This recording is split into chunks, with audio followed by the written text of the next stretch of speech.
الحمدللہ رب العالمین والصلاة والسلام علی سید الانبیاء والمرسلین قال اللہ تعالی وتبارک فی القرآن المجید والفرقان الحمید بسم اللہ الرحمن الرحیم قل ان کان آباؤکم وابناؤکم واخوانکم وازواجکم وعشیرتکم واموال اقترفتموها وتجارة تخشون کسادها ومساکن ترضونها احب الیکم من اللہ ورسولہ وجہاد فی سبیلہ فتربصوا حتی یاتی اللہ بامرہ واللہ لا یہدی القوم الفاسقین۔ صدق اللہ مولانا العظیم وصدق رسولہ النبی الکریم الرؤوف الرحیم۔ اللہم نور قلوبنا بالقرآن وزین اخلاقنا بالقرآن وادخلنا الجنۃ بالقرآن ونجنا من النار بالقرآن۔ قال اللہ تعالی وتبارک فی شان حبیبہ مخبرا وآمرا ان اللہ وملائکتہ یصلون علی النبی یا ایہا الذین آمنوا صلوا علیہ وسلموا تسلیما۔ الصلاۃ والسلام علیک یا رسول اللہ وعلی آلک واصحابک یا محبوب رب العالمین۔ الصلاۃ والسلام علیک یا رسول اللہ وعلی آلک واصحابک یا راحت العاشقین۔ تمام حمد و ثنا، تعریف و توصیف اللہ جل مجدہ الکریم کی ذات پاک کے لیے، جو خالق کائنات بھی ہے اور مالک شہجہات بھی۔ اللہ جل وعلا کی حمد و ثنا کے بعد حضور نبی اکرم، شفیع امم، رسول محتشم، نبی مکرم، اللہ کے پیارے، امت کے سہارے، رب کے محبوب، دانائے غیوب، مالک رقاب امم، فخر عرب و عجم، والی کون و مکان، سیاہ لا مکان، سید انس و جان، سرور لالا رخاں، نیر تاباں، سرنشین مہوشاں، ماہ خوباں، شہنشاہ حسینہ، تتمہ دوراں، سر خیل زہرہ جمالاں، جلوہ صبح ازل، نور ذات لم یزل، باعث تکوین عالم، فخر آدم و بنی آدم، نیر بطحا، رازدار ما اوہا، شاہد ما طغا، صاحب علم نشرہ، معصوم آمنہ، احمد مجتبیٰ، حضرت محمد مصطفیٰ صلی اللہ علیہ وسلم کے حضور ناز میں اپنی عقیدتوں، ارادتوں اور محبتوں کا خراج پیش کرنے کے بعد، واجب الاحترام، ذوی الاحتشام، برادران اسلام، السلام علیکم ورحمۃ اللہ وبرکاتہ۔ سورہ توبہ کی آیت نمبر 24 آپ کے سامنے تلاوت کرنے کا شرف نصیب ہوا، اور اسی کے ضمن و ذیل میں کچھ باتیں آپ کے گوش گزار کروں گا۔ اللہ تعالیٰ میری زبان پہ کلمت الحق جاری فرمائے۔ ارشاد فرمایا، قل ان کان آباؤکم، اے حبیب فرما دو، اے لوگو اگر تمہارے ماں باپ، آبا باپ لیکن طبعاً مائیں بھی شامل ہیں، و ابناؤکم اور تمہارے بیٹے اور ان کے اندر بیٹیاں بھی شامل، و اخوانکم اور تمہارے بھائی بہنیں بھی بھائیوں میں شامل، و ازواجکم اور تمہاری بیویاں، و عشیرتکم اور تمہارا قبیلہ، و اموال اقترفتموہا اور تمہارا کمائی کا مال، و تجارت تخشون کسادہا اور وہ مال تجارت جس پر تمہیں کساد بازاری کا ڈر لگا رہتا ہے، و مساکن ترضونہا اور تمہارے پسندیدہ گھر، احب الیکم من اللہ و رسولہ و جہاد فی سبیلہ، تمہیں اللہ، اس کے رسول اور جہاد فی سبیل اللہ سے زیادہ محبوب ہیں، فتربصوا حتی یاتی اللہ بامرہ، تو پھر اللہ کے فیصلے کا انتظار کرو، واللہ لا یہدی القوم الفاسقین، اور اللہ فاسق قوم کو ہدایت نہیں دیتا۔ وہ 8 چیزیں جن سے انسان کا گہرا تعلق ہے، اور فطری طور پہ جن چیزوں سے محبت کرتا ہے وہ اس آیت کریمہ میں گنوا دی گئی۔ تمہارے ماں باپ، تمہارے بیٹے بیٹیاں، تمہارے بہن بھائی، تمہاری بیوی، تمہارا قبیلہ، تمہارے مال، تمہاری تجارت اور تمہارے پسندیدہ بنگلے، یہ 8 چیزیں گنوا کر کہا کہ یہ تمہیں اگر اللہ جل شانہ، اس کے رسول کریم صلی اللہ علیہ وسلم اور جہاد فی سبیل اللہ سے زیادہ محبوب ہیں تو پھر اللہ کے عذاب کا انتظار کرو۔ ان 8 چیزوں کی محبت کی نفی بھی نہیں کی، چونکہ ان چیزوں سے جو انسان کا تعلق ہے وہ فطری ہے، اور فطرت اللہ کی تخلیق کرتا ہے، لہٰذا اللہ تعالیٰ نے انسان کی اس فطرت کو کچلنے کا حکم نہیں دیا۔ ماں باپ سے جو پیار ہے یہ ایک فطرت ہے، ہر بیٹا کرتا ہے، نفی نہیں کی کہ تم ان سے پیار نہ کرو، بلکہ شریعت نے تو ترغیب دی ہے۔ حضور ارشاد فرمایا کہ جو ماں باپ کو محبت کی نظر سے دیکھ لیتا ہے اللہ اسے مقبول اور مبرور حج کا ثواب عطا فرماتا ہے۔ عرض کی حضور اگر کوئی 2 مرتبہ دیکھے، فرمایا 2 حجوں کا ثواب۔ عرض کی حضور اگر کوئی 100 مرتبہ دیکھے، تو آقا کریم نے اس کو بھی وہی بشارت دی، بندے دیکھتے تھک جاتے ہیں، اللہ ثواب دیتا تو نہیں تھکتا۔ تو والدین کے چہرے کو محبت کی نظر سے دیکھنا یہ مبرور حج کا ثواب ہوتا ہے، اور انسان کو اس پہ اجر دیا گیا ہے۔ والدین کی خدمت کو ترجیحی بنیادوں پہ بیان فرمایا گیا۔ جب ایک شخص حضور کی خدمت میں حاضر ہوا، عرض کی حضور میں جہاد پہ جانا چاہتا ہوں، تو آقا کریم نے اس کو سوالن ارشاد فرمایا، احی والدہ کا، کیا تیرے والدین زندہ ہیں؟ قال نعم، عرض کی ہاں حضور زندہ ہیں۔ قال ففیہما فجاہد، کہا ان کی خدمت کر، یہ تیرا جہاد ہے۔ تو جب ماں باپ بوڑھے ہوں، ان کو خدمت کی ضرورت ہو، تو اس وقت ان کی خدمت ہی بہت بڑی نیکی اور بہت بڑا ثواب ہے۔ ماں باپ بیماری میں تڑپ رہے ہیں اور بیٹا جہاد کرنے جا رہا ہے، شریعت نے حوصلہ شکنی کی ہے۔ ماں باپ کو بیٹوں کی خدمت کی ضرورت ہے اور وہ تبلیغی چلے پہ جا رہے ہیں، گشت کر رہے ہیں، اسلام نے اس کی نفی کی ہے۔ ماں باپ کو ضرورت ہے، ماں فالج میں گری ہوئی ہے اور بیٹا پیر کے دربار پہ جا کے جھاڑو پھیر رہا ہے، شریعت نے اس کی حوصلہ افزائی نہیں کی۔ کہا احی والدہ کا، قال نعم، قال ففیہما فجاہد، کہا ان کی خدمت کر، یہ تیرا جہاد ہے۔ تو والدین کی خدمت کی ملازمت ضروری ہے، اور ان کی رضا میں اللہ کی رضا ہے، ان کی ناراضگی میں اللہ کی ناراضگی ہے۔ یعنی اگر انسان والدین کو راضی رکھتا ہے تو اللہ کی رضا کا سبب ہے، اور ان کی ناراضگی اللہ جل شانہ کی ناراضگی کا سبب ہے، اس لیے ان کو راضی رکھنے کا حکم دیا گیا اور تاکید فرمائی گئی۔ حضرت اویس کرنی رضی اللہ تعالیٰ عنہ ماں کی خدمت چھوڑ کر شرف صحابیت سے ممتاز ہونے کے لیے نہیں آئے، لیکن اس کے باوجود حضور کا پیار ملاحظہ ہو کہ آپ اپنی قبا کے بٹن کھول کے یمن کی طرف رخ کر کے کھڑے ہو جاتے ہیں اور فرماتے ہیں مجھے یمن کی طرف سے یار کی خوشبو آ رہی ہے۔ کسی نے کہا حضور وہ اتنا ہی آپ سے پیار کرنے والا ہے جس کا نام آپ لے رہے ہیں، تو وہ آپ کی زیارت کے لیے کیوں نہیں آتا؟ کوئی کہاں سے آ گیا، کوئی کہاں سے آ گیا، اور وہ یمن سے نہیں آ رہا، یمن تو اتنا دور بھی نہیں۔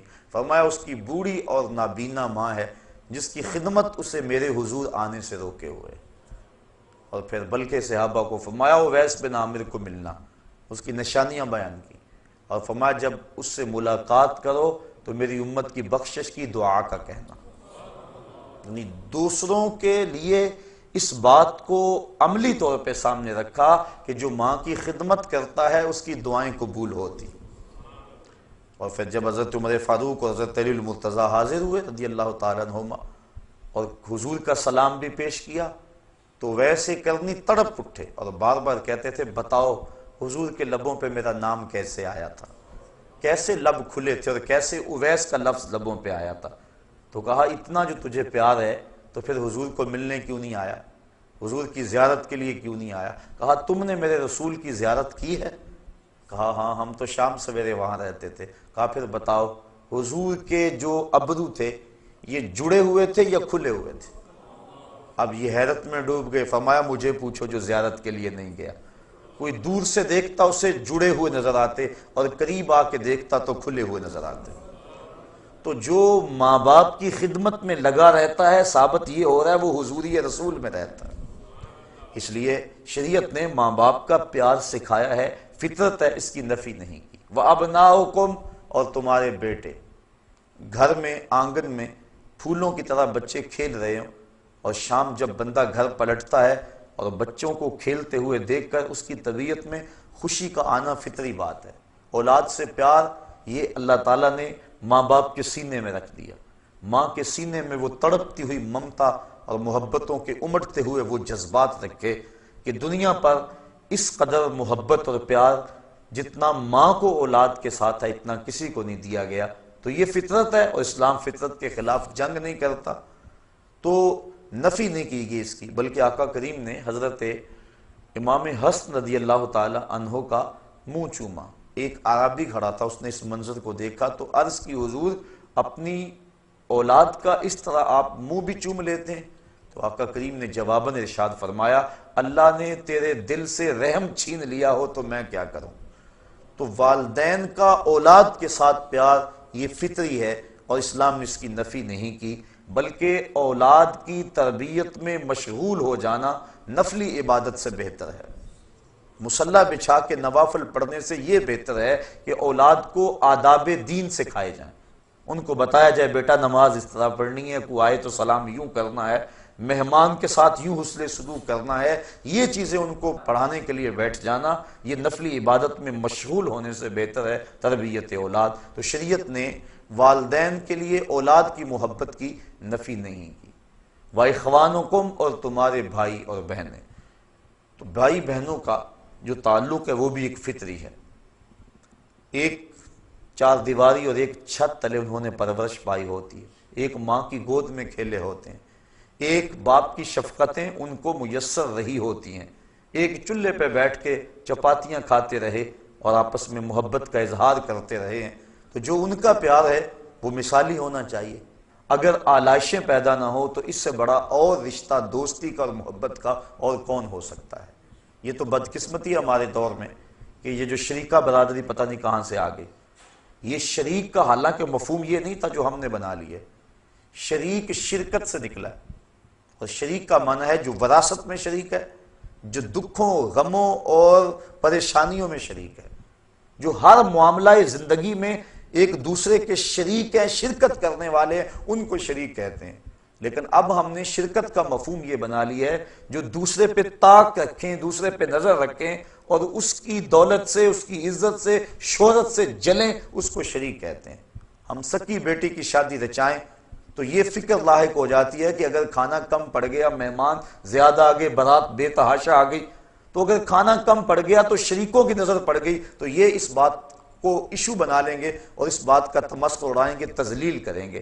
بندہ اپنے دوستوں سے نہیں ڈر رہا ہوتا، ان قریبی رشتہ داروں سے ڈر رہا ہوتا ہے، حالانکہ انہوں نے تو پردہ ڈالنا تھا، یہ خود بھوکے رہ لیتے لیکن عزت کی پاسبانی کرتے، لیکن یہی تنقید میں ہے اور بندہ ان سے ڈرتا ہے۔ تو جو شریکہ برادری کا ہم نے مفہوم بنا لیا ہے یہ ہمارا خود ساختہ ہے، اور یہ دور نبوی سے دوری کے سبب سے ہے، ورنہ جس قدر پیار والے یہ رشتے ہیں، جس قدر الفت اور جس قدر قربت کے یہ رشتے ہیں، دکھوں دردوں غموں میں یہ شریک ہیں اور یہ معاملات کے اندر قریب ہیں، کوئی اور نہیں ہو سکتا۔ تو یہ ایک پیار ہے اور یہ پیار فطری ہے، اسلام نے اس کی ترغیب دی ہے، اس کی نفی نہیں کی۔ حضور کی خدمت میں ایک شخص حاضر ہوا، اس نے اپنے بھائی کی شکایت کی کہ ہم دونوں بھائی اور اکٹھے ہیں، یہ کمائی نہیں کرتا اور کمائی میں کرتا ہوں۔ تو اس نے اس انداز کے ساتھ اپنے بھائی کی سستی پر اور اپنے کمانے پر اپنے بھائی کی شکایت کی۔ اب آقا کریم نے فرمایا ہو سکتا ہے کہ تجھے اس کے صدقے سے رزق مل رہا ہو۔ تو اب دیکھیے یہ لوگوں کو آپس میں جوڑنے والی باتیں ہیں، اور انسان جب اس انداز سے سوچنے لگ جائے تو یقیناً اس کے اندر برکت ہی برکت ہوتی ہے۔ لیکن آج ہمارے سوچنے کے زاویے ہی اور ہو گئے ہیں۔ بڑا بھائی ساری زندگی چھوٹے بھائیوں کو پالتا ہے، ان کو کاروبار سیٹ کر کے دیتا ہے، ان کی شادیاں کرتا ہے، اور جب وہ خود کمانے لگ جاتا ہے تو پھر اس کے دل میں شیطان یہ بات ڈال دیتا ہے، لو اس کے تو اتنے بچے ہیں اور سارے ہمارے اخراجات اکٹھے ہیں، اور ہم کماتے ہیں برابر کا، اور اس کے افراد خانہ زیادہ ہیں، لہذا اخراجات اس کے زیادہ ہیں، ہمیں الگ ہو جانا چاہیے۔ الگ لوگ ہوتے آئے ہیں، میں اس کی نفی نہیں کر رہا اور نہ شریعت نے اس کی نفی کی ہے، لیکن ایسی چھوٹی سوچیں یہ کم از کم ایک مسلمان کو زیبا نہیں ہے۔ تو بھائیوں کا پیار مثالی ہونا چاہیے، شریعت نے اس کی ترغیب دلائی ہے۔ وَأَزْوَاجُكُمْ، اور تمہاری بیویاں۔ بیوی پاؤں کا جوتا ہوتی ہے، یہ زمانہ جاہلیت کی باتیں ہیں، اسلام نے اس کی نفی کی ہے، اور بیوی کو محبوبہ کی مسند پہ بٹھایا ہے۔ حضرت سیدہ عائشہ صدیقہ رضی اللہ تعالی عنہ کو حمیرہ کہہ کے حضور پکارتے تھے، حضرت خدیجہ الکبریٰ کا کثرت سے تذکرہ کرتے، بلکہ حضرت عائشہ صدیقہ رضی اللہ تعالیٰ عنہ فرماتی ہیں ایک دن مجھ سے نہ رہا گیا اور میں نے کہہ دیا حضور آپ اس بوڑھی عورت کا تذکرہ نہیں چھوڑتے، بڑھاپے کی وجہ سے جس کے ہونٹوں کے گوشے سرخ ہو چکے تھے۔ تو فرمایا عائشہ مجھے خدیجہ کے بارے میں تکلیف نہ دو، جب پورے مکے نے میرا انکار کیا تھا تو اس نے میرا اقرار کیا تھا، میں اس کا تذکرہ کبھی نہیں چھوڑ سکتا۔ فرمایا اس کے بعد پھر کبھی بھی میں نے ان کے بارے میں کوئی بات نہیں کی تھی۔ اور حضرت خدیجہ الکبریٰ نے جب آخری وقت حضور سے چادر مانگی تو آقا کریم نے پوچھا کہ خدیجہ بتاؤ تو صحیح چادر کیا کرنی ہے؟ تو انہوں نے عرض کی حضور میرا وقت آخر ہے اور میری آرزو ہے کہ اس چادر سے مجھے کفن دیا جائے۔ اب بیوی سے بڑھ کر خامند کو کون جاننے والا ہوتا ہے؟ اب بیوی کہہ رہی ہے کہ میرے سرتاج کی، میرے خامند کی اگر چادر مجھ کو مل جائے تو میری نجات کے لیے یہ چادر ہی کافی ہے۔ یہ حضور کی عظمت پر کتنی بڑی دلیل ہے۔ اب حضور علیہ السلام جواباً کیا فرمایا؟ آقا کریم نے فرمایا خدیجہ تو نے تو چادر مانگی ہے، لو اردت جلدی لا آتیتک، اگر تو میری جلد بھی مانگتی میں وہ بھی اتار کے دے دیتا۔ حقوق نسواں کی بات کرنے والے کائنات کے اندر کوئی ایسی مثال تو لائیں کہ آقا کریم نے بیوی کو جس عزت کی مسند پہ بٹھایا اور کہا لو اردت جلدی لا آتیتک، تو یہ حضور کا ہی کمال ہے۔ تو اسلام نے بیوی کو محبوبہ کی مسند پہ بٹھایا، بلکہ نکاح سے قبل ترغیب دی، فَانْكِحُوا مَا طَابَ لَكُم مِّنَ النِّسَاءِ، عورتوں میں سے جو تم کو بھا جائے اس کے ذریعے نکاح کر لو۔ یعنی ترغیب نکاح میں بھی اس بات کو مد نظر رکھا گیا تاکہ تمہاری محبت کا رشتہ مستحکم رہے۔ تو یہ شریعت نے ترغیب دی، محبوبہ کی مسند پہ بٹھایا، نفی نہیں کی۔ تو یہ کہ پیار ہے تو اس پیار کو فطری طور پہ جو قلبی تعلق ہوتا ہے اسلام نے اس کو تقویت دی ہے، نفی نہیں دی، گھروں کو ٹوٹنے سے بچایا ہے۔ فرمایا اگر بیوی کی کوئی بات تمہیں ناگوار گزرے تو کوئی ایسی عادت بھی تو ہوگی جو اچھی ہوگی، تم اس ناگوار کو نہ دیکھو، اس اچھی عادت کو دیکھو۔ تو جب انسان اس طرح سوچنے لگ جائے گا تو پھر گھر ٹوٹنے نہیں پائیں گے بلکہ گھر جڑے رہیں گے۔ تو اسلام نے ان کی محبت کے لیے مختلف ذرائع اختیار کیے تاکہ ان کا آپس میں پیار رہے۔ وَعَشِيرَتُكُمْ، اور تمہارے قبیلے، خاندان، جو برادریاں ہیں، برادریوں کی اسلام نے نفی نہیں کی، بلکہ یہ تعارف اور پہچان کے لیے مختلف برادریاں ہیں، لیکن تفاخر کے لیے نہیں ہیں۔ ہمارے دیہاتوں میں یہ جو چودھری کمی کا تصور ہے اسلام نے اس کی بنیادی طور پہ نفی کی ہے۔ کسی غریب، امیر، گورے، کالے اور دولت کی بنیاد پر جو ہے وہ تقسیم ہم نہیں کر سکتے۔ ان اکرمکم عند اللہ اتقاکم، تم میں سے اللہ کے نزدیک عزت والا وہ ہے جو زیادہ متقی ہے۔ برادریاں تفاخر کا باعث نہیں ہیں بلکہ یہ پہچان کے لیے، عرفان کے لیے۔ شریعت نے مساوات کا درس دیا ہے۔ حضور علیہ السلام نے جب اعلان نبوت کیا اور نبوت کا نور گھر گھر پہنچا تو حضرت اسود، اللہ اکبر، حضور کی خدمت میں حاضر ہوئے۔ یہ اسود کہتے عربی میں کالے کو، سخت کالے رنگ کے تھے اور کوئی شخص ان کو اپنے پاس بٹھانے کے لیے تیار نہیں تھا۔ ایک غلام دوسرے کالے رنگ کے، انتہائی جو ہے وہ رنگت میں سیاہی، عرب میں سب سے کالے رنگ کے یہ شخص تھے۔ عرض کی حضور اگر میں اسلام لاؤں تو مجھے کیا ملے گا؟ فرمایا جو ابو بکر و عمر کو ملا وہی تمہیں ملے گا، جو حقوق و فرائض ان کے ہوں گے وہی حقوق و فرائض تیرے ہوں گے، اور اگر جس صف میں وہ کھڑے ہوں گے اسی صف میں تو کھڑا ہوگا، اور اگر اتفاق سے تو پہلے آ جائے اور بعد میں آئے تو اگلی صف میں کھڑا ہوگا، وہ پچھلی صف میں کھڑے ہوں گے۔ کوئی اتھارٹی نہیں ہے کسی کے پاس کہ تجھے اگلی صف سے اٹھا کر پچھلی صف میں کر دیں کہ تو کالا ہے، تو غلام ہے، تیری رنگت میں سفیدی نہیں ہے، تو سرخ رنگ کا مالک نہیں ہے۔ یہ اسلام کا دیا ہوا نظام ہے، یہ اسلام کا دیا ہوا مساوات کا درس ہے۔ تو برادریاں، قبیلے، ان سے انسان کا تعلق ہے لیکن تفاخر کے طور پہ نہیں بلکہ پہچان کے لیے ہیں، تو ان سے جو انسان کی رغبت ہے، اپنی برادری سے جو انسان کی اپنائیت ہے، اسلام نے اس کی نفی نہیں کی، یہ ایک فطری بات ہے، انسان رجحان رکھتا ہے۔ وَأَمْوَالُ اقْتَرَفْتُمُوهَا، اور تمہاری کمائی کے مال، شریعت نے اس کی بھی نفی نہیں کی کہ تم مال نہ کماؤ۔ یہ بعض شخصیات یا تنظیمات یا مختلف فکر و فلسفہ دینے والے اس بات کی بڑے زور سے نفی کرتے ہیں کہ مال نہیں ہونا چاہیے، جبکہ شریعت اسلامیہ میں اس کی اس انداز سے نفی نہیں ہے۔ کسی ملک کی یا فرد کی یا قوم کی اگر معیشت ہی نہیں ہے تو وہ قوم کس طرح ترقی کی راہیں حاصل کر سکتی ہے؟ آج آپ دیکھتے ہیں کہ چائنا سپر پاور بننے جا رہا ہے، کیا وجہ ہے؟ صرف اس کی معیشت کو استحکام ہے۔ جب کسی قوم کی معیشت درست ہوگی اور مستحکم ہوگی تو وہ قوم آگے بڑھ جائے گی، اور اس دور کا سب سے بڑا بمپ معیشت ہے۔ اگر کسی قوم کی معیشت نہیں ہے، چاہے اس کے پاس ٹیلنٹ جتنا مرضی موجود ہے، جتنے مرضی اس کے پاس صلاحیتیں موجود ہیں، اس قوم کو کبھی بھی رہنما نہیں مانا جاتا۔ تو معاش ہر دور کے اندر عزتوں کا سبب رہا ہے، معاش کی وجہ سے کسی کو معزز جاننا، اس کی نفی کی گئی ہے، لیکن ہر دور میں تقریباً رہا یہی ہے کہ جس کے پاس دولت کی کثرت ہوتی ہے اس کی رائے کو معتبر سمجھا جاتا ہے اور وہی قیادت کا اہل سمجھا جاتا ہے۔ تو اس لیے معاش پہ قبضہ ہونا اور معیشت کا مستحکم ہونا یہ ضروری ہے، اسلام نے اس کی نفی نہیں کی ہے۔ دنیا بھی بہتر ہو، آخرت بھی بہتر ہو۔ شاید میں نے کسی درس میں عرض بھی کیا تھا کہ ایک شخص حضور کی خدمت میں حاضر ہوا اور اس کی حالت سخت کمزور تھی، جس طرح چوزا کمزور ہوتا ہے اس طرح وہ کمزور تھے۔ حضور نے اس صحابی کو دیکھ کر فرمایا کہ تیری یہ حالت کیا ہوئی؟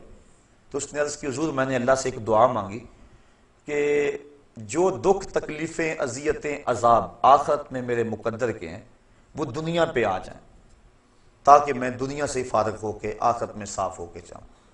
بظاہر بڑی خوبصورت دعا تھی، لیکن حضور نے اس کو اس دعا پر داد نہیں دی۔ فرمایا تو نے یہ کیوں کہا کہ جو دکھ آنے ہیں آخرت میں نہ آئیں اس کے حصے کے دنیا پہ آ جائیں؟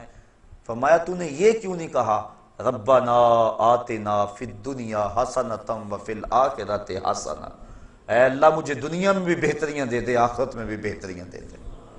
تو بندہ مومن دو جہانوں کی بہتریاں مانگتا ہے، یہ نہیں یہاں دب کے ہی رہیں، امریکہ کے تھلے لگ کے رہیں یہی ہمارا مقدور ہے، یہ مسلمان کا مزاج نہیں ہے۔ بلکہ مسلمان کا مزاج کیا ہے؟ وَالَّذِي أَرْسَلَ رَسُولَهُ بِالْهُدَى وَدِينِ الْحَقِّ لِيُظْهِرَهُ عَلَى الدِّينِ كُلِّهِ، اللہ نے رسول کو حق کے ساتھ مبعوث کیا ہے تاکہ یہ دین تمام دینوں پہ غالب آ جائے۔ غلبہ اسلام یہ ہمارا خواب ہے، اور اس کی تعبیر کے لیے ہم نے حالات کے مطابق ہر ذریعے کو جو شریعت کے کسی ضابطے سے نہ ٹکراتا ہو اسے اختیار کرنا ہوگا۔ لہٰذا اگر مال کی نفی کی جائے تو زکوٰۃ کہاں ہوگی؟ اگر مال کی نفی کر دی جائے تو حج پر جو استطاعت کی شرط ہے وہ پھر کس کھاتے میں جائے گی؟ اس لیے یہ ذہن دینا قوم کو، یہ سوچ دینی کہ جو ہے وہ مومن کا کیا تعلق مال سے، تجارت سے، کاروبار سے، یہ مسلمانوں کو کمزور کرنے والی بات ہے۔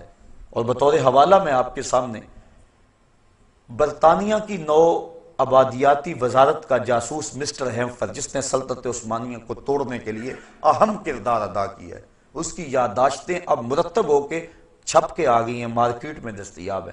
سلطنت عثمانیہ کو اس جاسوس نے اس پر محنت کی اور اس کے لیے اس نے بڑا ورک کیا، اور اس حکومت کو توڑنے کے لیے اقبال بھی چیخا تھا، دیکھ مسجد میں شکستے رشتہ تسبیح شیخ، اور بت کدے میں برہمن کی پختہ زناری بھی دیکھ، چاک کر دی ترک نادان خلافت کی قبا، سادگی مسلم کی دیکھ اوروں کی عیاری بھی دیکھ۔ تو وہ جو مسٹر ہیمفر تھا جس نے کام کیا برطانوی نوآبادیاتی وزارت کے جاسوس کے طور پہ یہاں عرب میں، تو اس نے بیان کیا اپنی یادداشتوں کے اندر کہ مجھے 15-16 پوائنٹس پہ کام کرنے کا کہا گیا اور اس پہ میں نے کام کیا۔ ان میں سے دو چیزیں یہ تھیں کہ مسلمانوں کو یہ ذہن دینا کہ تمہارا کاروبار اور تجارت سے تعلق نہیں ہے، تم اللہ والے لوگ ہو، تسبیح پکڑو اور کسی حجرے میں بیٹھ جاؤ، یہ چیز راسخ کرنی تاکہ قوم کا زیادہ حصہ اس سمت آ جائے اور قوم مفلوج ہو جائے۔ اور دوسرا یہ ذہن دینا کہ تمہارا سیاست سے تعلق نہیں ہے، اور سیاست کو دین سے الگ کر کے پیش کیا جائے، تاکہ جو علماء اور مشائخ کا طبقہ ہے، جو قائدین ہیں، اور وہ اس سے دستبردار ہو جائیں اور قوم سیاست سے الگ تھلگ ہو جائے، اور ان لوگوں کے ہاتھ میں سیاست رہے کہ جو مذہبی حمیت اور غیرت نہیں رکھتی، تو نتیجتاً ان سے حکومت چھیننا اور ان کے اوپر جو یلغار ہم کرنا چاہ رہے ہیں وہ ان کے اوپر آسان ہو جائے۔ تو وہ کہتا ہے مجھے ان 16-17 کاموں میں سے 2 کام یہ سونپے گئے تھے، اور اس نے پوری شدت اور پوری محنت کے ساتھ اس پہ کام کیا کہ مسلمانوں کو ذہن دیا جائے کہ تمہارا تجارت سے کیا غرض، کاروبار سے کیا غرض، اور تمہارا سیاست سے کیا غرض، تم سیاسی نہیں ہوتے ہو۔ آج بھی ہم میں سے کئی لوگ ہیں جو کہتے ہیں ہم غیر سیاسی ہیں۔ مسلمان قدم قدم پہ سیاسی ہے، وہ سوچتا ہے عالم اسلام کے فروغ کے لیے، عالم اسلام کی بقا کے لیے، عالم اسلام کو تمام ادیان پہ غالب کرنے کے لیے، دین اسلام کو وہ منصوبہ بندی کرتا ہے۔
لگا رہتا ہے، اور وہ دھڑکا ہی انسان کو منصوبہ بندی کرنے کا ذہن دیتا ہے، اور اس کے نتیجے کے اندر انسان کاروباری طور پہ آگے بڑھتا ہے۔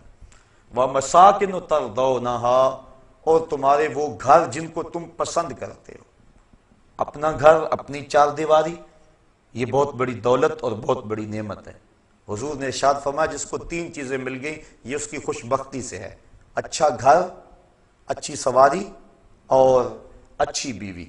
یہ جس کو 3 چیزیں مل جائیں یہ اس کی خوش بختی سے ہے، اور اگر کسی کو یہ 3 چیزیں نہ ملیں تو یہ اس کی بدبختی سے ہے۔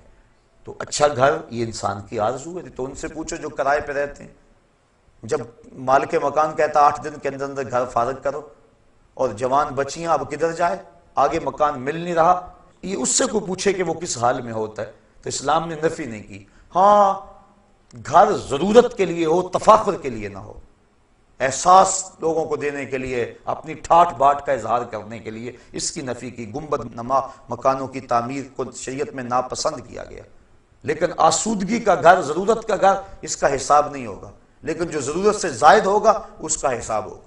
3 چیزوں کا حساب نہیں ہوگا: ستر عورت کے لیے جو کپڑا پہنا جاتا ہے، دوسرا ضرورت کا مکان، اور تیسرا بھوک کے وقت کھانا اور پینا۔ ان 3 چیزوں کا قیامت کے دن حساب نہیں ہوگا۔ اس کے علاوہ ثم لتسألن یومئذ عن النعیم، ہر نعمت کے بارے میں بندے سے پوچھا جائے گا اور اس سے سوال کیا جائے گا۔ اس لیے ہم اپنی جو ضرورت ہے اس کو پورا کر لیں، نہ یہ ہے کہ ہم ظاہر ٹھاٹ باٹ کے لیے جو ہے وہ حدود بھی پھلانگ جائیں تو قیامت کے دن پھر اس کے حساب میں جکڑے جائیں۔ حضرت غوث اعظم نے جو مکان کے حوالے سے بات کہی ہے وہ اس طرح کے مکان کے بارے میں کہی ہے۔ فرمایا مکان بنا رہا ہے، بسیں گے اور حساب تو دے گا۔ تو شریعت نے جو ہے وہ مکان کی نفی نہیں کی، اس کے انداز کی نفی کی۔ حضور نے خود حجرات تعمیر کیے تھے ازواج کے لیے، لیکن وہ اتنے اونچے نہیں تھے، بلکہ زمین پہ کھڑے ہو کے ان کی چھت کو ہاتھ لگ جاتا تھا۔ تو شریعت نے اس کی نفی نہیں کی مکان کی، اس کے انداز کی نفی ہے۔ اب فرمایا یہ 8 چیزیں تمہیں محبوب ہے، دوبارہ سن لے۔ قُلْ إِنْ كَانَ آبَاؤُكُمْ وَأَبْنَاؤُكُمْ وَإِخْوَانُكُمْ وَأَزْوَاجُكُمْ وَعَشِيرَتُكُمْ وَأَمْوَالٌ اقْتَرَفْتُمُوهَا وَتِجَارَةٌ تَخْشَوْنَ كَسَادَهَا وَمَسَاكِنُ تَرْضَوْنَهَا، تمہارے ماں باپ، تمہارے بیٹے، تمہارے بھائی، تمہاری بیویاں، تمہارے مال، تمہاری تجارت، تمہارے پسندیدہ بنگلے اور تمہارے قبیلے، یہ 8 چیزیں احب الیکم تمہیں زیادہ محبوب ہیں، من اللہ و رسولہ و جہاد فی سبیلہ فتربصوا حتی یاتی اللہ بامرہ، اگر اللہ اس کے رسول کریم اور جہاد فی سبیل اللہ سے تمہیں یہ 8 چیزیں زیادہ محبوب ہیں تو پھر فرمایا اللہ کے عذاب کا انتظار کرو، اور اللہ فاسقوں کو ہدایت نہیں دیا کرتا۔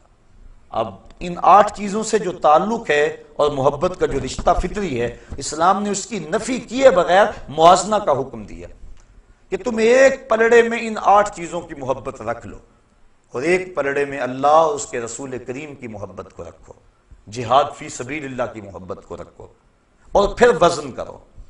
اگر جہاد فی سبیل اللہ، رسول کریم اور اللہ جل شانہ کی محبت کا پلڑا وزن پہ ہے، اور یہ اس مقابلے میں کوئی حیثیت نہیں رکھتی 8 چیزیں، تو پھر تشکر کے سجدے کرو کہ مالک کی کرم نوازی ہو گئی۔ لیکن اگر یہ چیزیں آگے ہوں اور اللہ اس کے رسول اور جہاد فی سبیل اللہ یہ پیچھے چلے جائیں، تو پھر اللہ فرماتا ہے میرے عذاب کا انتظار کرو۔ اب میں اور آپ نے اپنے آپ کو اپنے ضمیر میں خود عدالت لگا کے ترازو گاڑ کے ہم دیکھ سکتے ہیں کہ ہم کس سمت ہیں اور ہمارا وزن کس پلڑے میں جاتا ہے۔ زبان سے دعویٰ کر لینا، کہہ لینا یہ آسان کام ہے، لیکن جب کبھی انسان کو آزمائش کا موقع انسان پر آئے اس وقت اس کی پرکھ ہوتی ہے۔ اقبال کہتا ہے جہاں میں تو کسی دیوار سے نہ ٹکرایا، کسے خبر کہ تو سنگ خارا ہے یا کہ زجاج۔ جب تک تو دیوار سے نہیں ٹکرائے گا کیسے پتا چلے گا کہ تو سخت پتھر ہے یا کہ شیشہ ہے؟ جب دیوار سے ٹکرائے گا تو پتا چلے گا کہ تو کیا ہے، شیشہ ہے یا پتھر ہے۔ جب تک بندہ امتحان گاہ میں نہیں آتا اتنی دیر تک تو نہیں پتا چلتا، جب امتحان گاہ میں آتا ہے اس وقت پتا چلتا ہے کیا ہے۔ ویسے تو ہر چمکتی چیز سونا نظر آتی، لیکن جب ٹکسالی میں ڈالا جائے پھر پتا چلتا ہے سونا ہے یا پیتل ہے۔ اب میں اور آپ امتحان گاہ میں اپنے آپ کو کھڑا کر کے دیکھیں کہ اس وقت جب مصیبت بن جائے، ایک طرف اللہ اس کے رسول اور جہاد فی سبیل اللہ ہوں اور دوسری طرف یہ رشتے ہوں اور موازنہ کرنا پڑ جائے، اس وقت ہم کس سمت ہوتے ہیں۔ ایک سادی مثال لے لیتے ہیں، شادی کا موقع تھا، افراد خانہ نے کہا اتنی دیر تک مزہ تو نہیں آئے گا جتنی دیر تک نیم برہنہ لباس میں رسم حنا کے نام سے بے حیائی کا مظاہرہ نہیں ہوگا۔ اب بندہ پریشان ہو گیا، کیا کروں؟ ایک تو وہ ہیں جو پریشان ہی نہیں ہوتے، وہ تو موازنہ نہیں نہ کرتے، چھوڑو ان کی۔ بندہ پریشان ہو گیا، اب کیا کروں؟ بیٹیاں کہہ رہی ہیں، بیٹوں کی بھی رائے یہی ہے، بیوی بھی اسی پلڑے میں وزن دیتی ہے۔ بوڑھی ماں سے پوچھا، باپ سے پوچھو نا کیا کریں؟ بیٹا بچوں کی بات ماننی پڑتی ہے، نیا زمانہ آ گیا، ہم تو پرانے ہو گئے۔ اب برادری نے بھی کہا کہ تو الگ ہونا برادری سے، یہ تو سب کے رسوم و رواج ہے، تو کو الگ نہیں آیا ہے۔ مال بھی سر اٹھاتا ہے کہ اتنی دولت نمائش کب ہوگی، اتنے بڑا تجارتی نیٹ ورک وہ بھی سر اٹھایا اندر سے اس نے بھی، بھائیوں نے بھی یہی کہا، رشتہ داروں نے بھی یہی کہا۔ یہ جو سارے 8 کے 8 رشتے تھے یہ ایک سمت کھڑے ہو گئے، اور دوسری سمت سورہ نور کی آیتیں کھڑی ہو گئیں۔ خبردار اگر عورت گھر کی دہلیز میں اتنے زور سے قدم رکھے کہ اس کے پاؤں میں پڑے ہوئے پازیب کی چھنکار باہر گلی میں گزرتے ہوئے غیر مرد کے کانوں تک پہنچے، شریعت نے اس پہ بھی قدغن لگا دی۔ رسول کریم کی حدیث آ کھڑی ہوئی، ربا قاسیات آریات یوم القیامہ، بہت ساری عورتیں جو لباس پہنتی تھیں لیکن قیامت کے دن برہنہ اٹھائی جائیں گی، چونکہ ان کا لباس ان کے اعضاء کا ساتر نہیں ہوگا بلکہ ان کے اعضاء کی نمائش کا سبب ہوگا۔ قیامت کے دن ان کو برہنہ اٹھایا جائے گا۔ یہ سارے حکم ایک سمت اور یہ سارے رشتے ایک طرف، اب بندہ درمیان میں کھڑا ہے۔ اب پتا چلے گا نا کہ وہ زبان سے جو دعویٰ عشق رسول کرتا تھا، محبت الہی کا جو دعویٰ کرتا تھا، جو پیار کا دعویٰ کرتا تھا، اللہ اس کے رسول سے محبت کا دم بھرتا تھا، اب وہ کس سمجھ جاتا، اس کا وزن کس پڑے میں جاتا ہے۔ اگر وہ کہتا ہے کہ اب کیا کروں جی، مجبور ہوں، حالات ایسے ہیں، کوئی مانتا نہیں ہے، اور وہ بھی اس راہ کا مسافر بن گیا، تو ہم سمجھیں گے یہ زبانی جمع خرچ تھا۔ دعویٰ عشق رسول صرف زبان تک محدود تھا، اندر نہیں اترا عشق اس کے۔ اور اگر اس نے کہا میاں تیرے سارے رشتوں کو میں نے راضی کیا، تو کہتا تھا اگر ماموں ناراض رہا تو شادی کا مزہ نہیں آئے گا، چونکہ ماں کے چہرے پہ اداسی ہوگی۔ میں ساری رات ہاتھ جوڑ جوڑ کے اس کو منایا کہ نہیں، اگر چچا ناراض رہے تو لطف نہیں آئے گا، میں نے اس کو راضی کیا، فلاں ناراض رہا تو لطف نہیں آئے گا، میں نے سب کو راضی کیا، ہاتھ جوڑ جوڑ کے منایا، اور میں نے تیرے سارے رشتوں کو منا دیا، اور کیا گنبد خضرا کا مکین ناراض ہو جائے؟ بھلا ہو سکتا ہے کہ میں شادی میں حضور کو ناراض کر لوں، اللہ اس کے رسول کو ناراض کر لوں؟ تو یہ کبھی نہیں ہو سکتا۔ وہ ڈٹ کے کھڑا ہو گیا، جب یہ ڈٹ کے کھڑا ہو گیا اللہ کے فرشتے بھی نازل ہوئے اور اس پر مدد ہوئی، اور یہ سارے پلٹ کے اس کی سمت آ گئے، اس کو سرخروئی بھی ملی، عزت بھی ملی، اور اللہ اس کے رسول کا ساتھ اور رسول کی محبت بھی نصیب ہوئی۔ یہ تھا اس کا امتحان۔ لیکن اگر اس امتحان میں وہ کامیاب اور بامراد نہ ہوا تو پھر وہ زبان سے جمع خرچ کے علاوہ کچھ نہیں تھا۔ 2-4 مرتبہ اس آیت کو پڑھ لیں اور اس کا ترجمہ پڑھ لیں اور اپنے کچھ ترازو میں رکھ کے تولیں کہ ہم کہاں کھڑے ہیں اور اس آیت کے تقاضے کیا ہیں۔ کہا اگر تم نے ان رشتوں اور نعتوں کو اللہ، اس کے رسول اور جہاد فی سبیل اللہ سے زیادہ محبوب جانا تو فرمایا فَتَرَبَّصُوا حَتَّى يَأْتِيَ اللَّهُ بِأَمْرِهِ، پھر اللہ کے فیصلے کا انتظار کرو۔ اب اس کا فیصلہ کیا ہے؟ اللہ تعالیٰ کا فیصلہ کیا ہے جس کا انتظار کرنے کو کہا گیا؟ اس بات کو مبہم رکھا گیا، یعنی اس بات کو واضح نہیں کیا گیا کہ اللہ کے عذاب کی صورت کیا ہوگی۔ ہم سمجھتے ہیں آسمان سے پتھر اتریں تو یہی عذاب ہے، کسی کا گھر لٹ جائے تو یہی عذاب ہے، آسمان سے آگ برسے تو عذاب ہے، لیکن اللہ اگر کسی کے دل سے اپنی یاد چھین لے تو یہ عذاب نہیں ہے۔ کوئی ایک شخص تھا، بڑا نام تھا اس کا، اچانک عیسائی ہو گیا۔ لوگ علماء بالخصوص اس کے پاس پہنچے تاکہ اس کو سمجھائیں کہ عیسائیت کی کس قدر نے تجھے متاثر کیا اور اسلام سے تو کیوں دور ہو گیا۔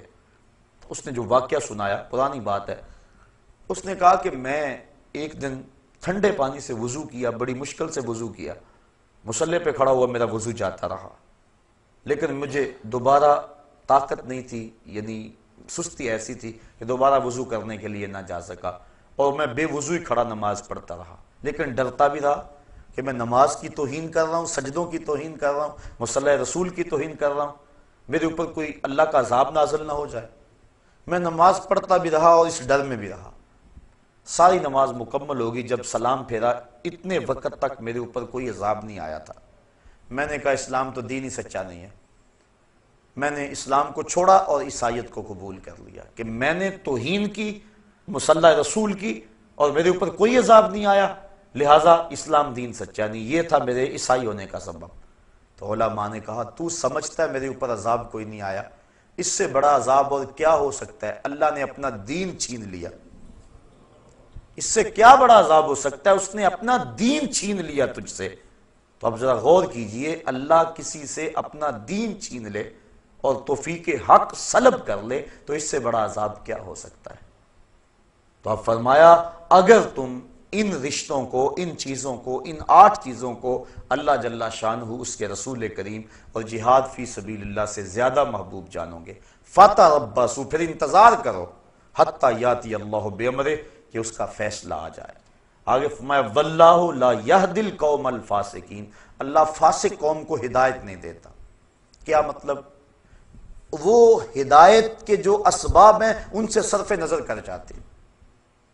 مجھے بڑی اچھی طرح یاد ہے، ہم بچے تھے بالکل، اپنے اساتذہ کے ہمراہ کہیں پیدل سفر پہ جا رہے تھے، راستے میں یہ جو بٹن ہوتے ہیں ان کی ایک پلاسٹک کی تھیلی ملی، ایک طالب علم نے شوق سے، خوشی سے کہ مجھے گمگشتہ چیز ملی، اٹھائی، اور استاد جی یہ دیکھو بٹن ملے ہیں۔ میں لگے بیٹا پھینک دو، مالے لکتا ہے 6 ماہ تک کہاں اس کا مالک تلاش کرتے پھرو گے۔ بٹن پھینک دیے گئے، لیکن استادوں نے ٹھنڈی آ بھری۔ ہم نے پوچھا کیا ماجرا ہوا؟ مان لے کہ سمجھے نہیں اس کی تعبیر کیا ہے، کہا ہم تو نہیں سمجھ پائے، بٹن مل گئے پھینک دیے، کسی کے گر گئے ہوں گے۔ فرمایا بیٹا نہیں، ایسا نہیں ہے، بلکہ ہمیں تنبیہ کی گئی ہے کہ اپنے گریبان میں جھانک کے دیکھو۔ یہ جو ہمیں راستے سے اچانک بٹن ملے ہیں تو اس کا مطلب یہ ہمیں تنبیہ کی گئی ہے کہ ذرا اپنے گریبان میں جھانک کے دیکھو۔ تو جب کسی کو ہدایت ملتی ہے تو ایسے معمولی واقعات سے مل جاتی ہے، اور جب ہدایت نہیں ملتی، 1,00,000 انسان زمین میں دھنس گیا، ملبے اوپر آ گئے اور وہی قبریں بن گئی، پہاڑ ٹکرائے، پلازے کے پلازے زمین میں جذب ہو گئے، اور موت کا وہ جھٹکا، اس کی کھٹک ہمارے مکانوں، ہمارے محلوں اور کوٹھیوں تک بھی پہنچی۔ ایک جھٹکا اور لگ جاتا ہمارا بھی وہی حال ہونے والا تھا۔ لیکن اتنے انسانوں کی چیخیں، سسکیاں، آہیں، رونا، اور ان کا قبر میں بے گور و کفن اور جنازے کے بغیر دفن ہو جانا، یہ ہمارے ہلانے کے لیے کچھ سبب نہ بنا، اور ہم جہاں تھے وہیں رہے، پوری قوم ایک انچ بھی نہ سرک سکی اپنی جگہ سے۔ تو جب انسان اللہ، اس کے رسول اور جہاد فی سبیل اللہ سے جو ہے ان رشتوں کو ترجیح دیتا ہے، اللہ فرماتا ہے ایک تو میرا عذاب کا انتظار کرے، دوسرا ان فاسقوں کو پھر اللہ ہدایت نہیں دیا کرتا۔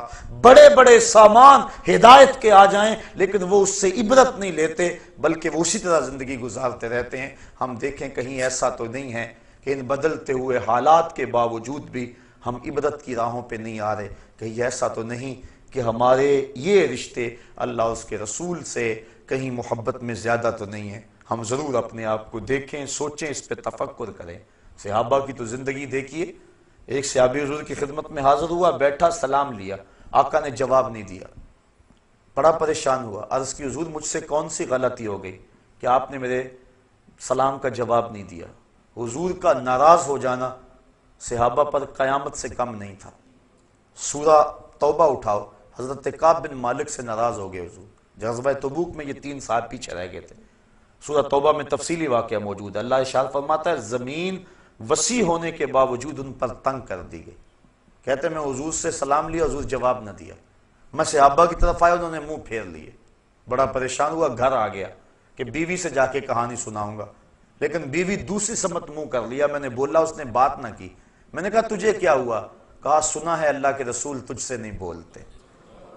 اجڑ گیا، دل اجڑ گیا، بچے بھی نہیں بول رہے۔ کہتے ایک دن میں بازار سے گزر رہا تھا، مجھے کسی شخص نے کاغذ کا ٹکڑا دیا، میں نے اس کو کھول کر دیکھا تو کسی قبیلے کے سردار کا رکا تھا، اس میں لکھا تھا میں پتا چلا ہے کہ تیرا نبی تجھ سے ناراض ہو گیا، تو تو بڑا قابل اور باصلاحیت آدمی ہے، تو ہمارے پاس آ جا، ہم تجھے عزت دیں گے، وقار دیں گے، تجھے منصب دیں گے۔